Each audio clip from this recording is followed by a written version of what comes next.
Hello and welcome to the first video where we're actually going to tackle a topic that's really relevant to our kids today. The topic that I've chosen to tackle first is nutrition. It's a topic that's really near and dear to me. As a single mother for many years, I was really careful about the things that I fed my children for a lot of reasons. It was cheaper to do healthier, and it really kept us healthy and avoided a lot of doctor bills. According to the Dietary Guidelines Advisory Committee, 1 in every 3 of our children is either overweight or obese. And the reason that is because they're eating too much processed food, too much salt, too many sugary drinks, and they're not getting enough exercise. Recently, I was engaged in a conversation with about 8 kids, and we were talking about what we're going to do over the summer and sports and swimming. And I asked these kids, what's the favorite sport that you have to do in the summertime?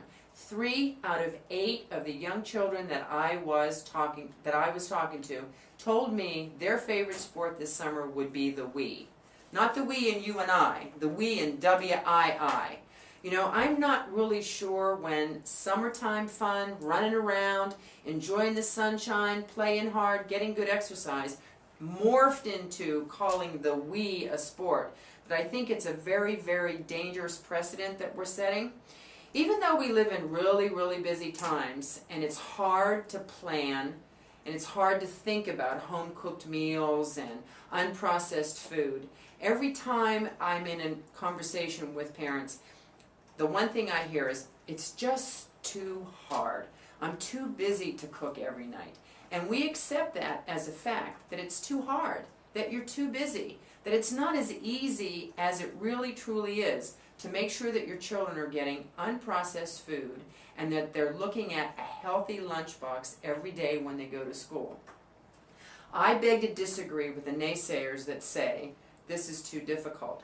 Eliminating processed foods for a healthier lunch is easier and cheaper than most of you would think.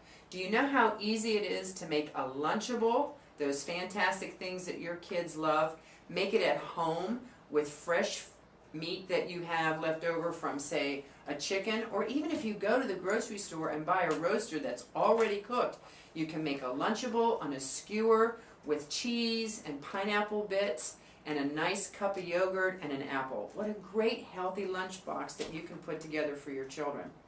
You know, the question that I want to ask all of you is, how does your school address nutrition? What does your cafeteria look like as far as their menus? During my research this week, I found 3 fantastic books that deal with that lunchtime part of the day at school. One's called 100 Recipes for a Healthy Lunchbox, one is The Healthy Lunchbox, and one is Lunch Lessons. Anybody who leaves a comment this week is going to get entered into the Healthy Lunchbox, and I will pull a name and mail one of these books to the lucky winner. There are fantastic ideas in here. Recipes, menus, ways to take leftovers and make them into a healthy lunch. So I want you to think about a question or a couple questions before you start thinking about leaving a comment. Think about your school's approach to it. Think about your approach to a healthy lunchbox menu for your children. Think about obesity. Think about programs in your child's school. Would you be in favor of a program in your school if it was conducted by PE teachers that actually weighed kids, did body indexing on your children, help them learn how to plan nutritious meals if they were found to be overweight, or even if they're not found to be overweight? Would you allow your children to be part of a program if it was confidential and you could opt in and out if they were found to be overweight, that would monitor their weight and help them stay on track to healthy living? These are hard conversations to have in a school because of the confidentiality and because we're worried about self-esteem. But let me tell you something. I've watched children who can't compete on the playground. I've watched children pant and gasp who can't keep up with their friends. These are the children who will eventually quit exercising at every level and really start to call we a sport.